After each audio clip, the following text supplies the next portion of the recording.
الحمد للہ وکفا وسلام علی عبادہ الذین اصطفى اما بعد فاعوذ باللہ من الشیطان الرجیم بسم اللہ الرحمن الرحیم ما اصابکم من مصیبت فبما کسبت ایدیکم صدق اللہ العظیم۔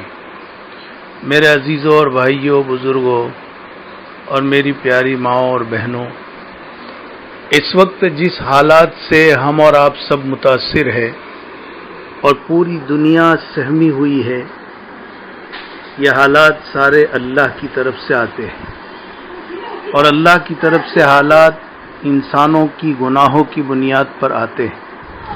جب انسان کے گناہ ایک حد پار کر لیتے ہیں تو اللہ کی قوت غضب جوش میں آتی ہے اور ایک ہلکا جھٹکا اللہ دکھا دیتے ہیں۔ اللہ کہتے ہیں یہ اس لیے جھٹکے دکھاتے ہیں ہم تاکہ میرے بندے باز آ جائیں، میرے بندے سدھر جائیں، لعلہم یرجعون، میرے بندے واپس آ جائیں۔ اس وقت کورونا کی جو دہشت پھیلائی گئی ہے وہ اتنی خطرناک ہے کہ لوگ کورونا سے زیادہ اس کی گھبراہٹ اور خوف سے مر رہے ہیں۔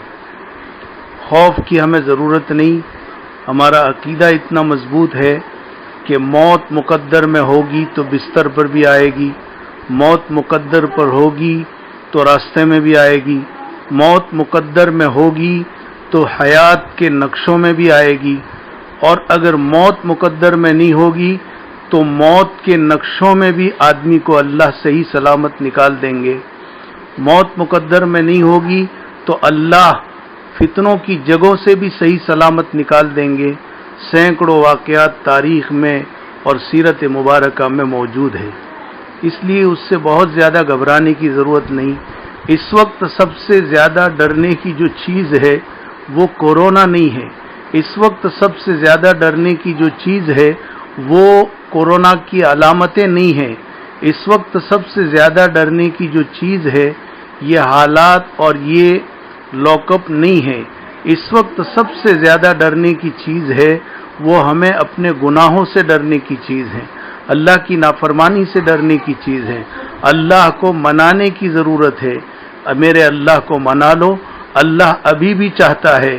اللہ کہتا ہے ما یفعل اللہ بعذابکم ما یفعل اللہ بعذابکم ان شکرتم وآمنتم وکان اللہ شاکرا علیما۔ اللہ تمہیں عذاب دے کر کیا کرے گا؟ اللہ تمہیں عذاب دے کر کیا کرے گا؟ اللہ تو تمہیں عذاب دینا نہیں چاہتا، کیا کرے گا اللہ؟ کتنی پیاری تعبیر ہے۔ اللہ تمہیں چاہتا ہے، اگر تم شکر گزار بن جاؤ اور ایماندار بن جاؤ، بس یہ دو باتیں اپنے اندر پیدا کر لو، اللہ تمہیں عذاب کیوں دے گا؟ میرے محترم بھائیوں، اللہ کو مناؤ، گھر میں بیٹھ کر اللہ کو مناؤ، اللہ نے فرصت کا موقع دیا، اللہ کے سامنے گر گراؤ۔ اور دوسری بات، یہ جو بیماری ہے اس وقت چل رہی ہے یہ کوئی معمولی بیماری نہیں ہے، اس کو ہم ہلکا بھی نہ سمجھیں، یہ بہت تیز پھیلنے والی بیماری ہے، اور ڈاکٹروں کی سب سے بڑی رائے اور اطباء کی سب سے بڑی رائے اس سلسلے میں کہ آدمی اس سے متاثر نہ ہو وہ یہ ہے کہ لوگوں سے میل جول کم کر دو، جتنا ہو سکے اپنے گھر کو پکڑ لو، گھر سے باہر مت نکلو بغیر شدید ضرورت کے، اگر بہت زیادہ شدید ضرورت پڑ جائے تو اپنے گھر سے نکلو اور کام پورا کر کے فوراً واپس آ جاؤ۔ اس وقت بھیڑ بھاڑ کا موقع نہیں، ایک دوسرے سے ملاقاتیں مت کرو، اور نمازوں کو بھی جماعت کے ساتھ پڑھنے سے روک دیا گیا، مسجدیں بند کر دی گئی، گھروں میں اپنی نماز پڑھ لو دو دو آدمی مل کر، نہیں ہے تو تنہا پڑھ لو، کوئی مسئلہ نہیں۔ جمعہ تک کو ظہر کے اندر تبدیل کر دیا کہ جمعہ بھی نہیں پڑھنے کی ضرورت ہے، مسجد میں جمعہ ہو جائے گا، آپ اپنے گھروں میں ظہر پڑھو، جمعہ پڑھنا ہو تو پڑھ سکتے ہو لیکن ظہر بھی پڑھ سکتے ہو۔ تو یہ ساری سچویشن ہیں جو اس بیماری کی روک تھام کے لیے اپنائے گئے ہیں، لہذا حکومت نے جتنے بھی قوانین بنائے ہیں اس کا پاس اور لحاظ کرنا بہت ضروری ہے۔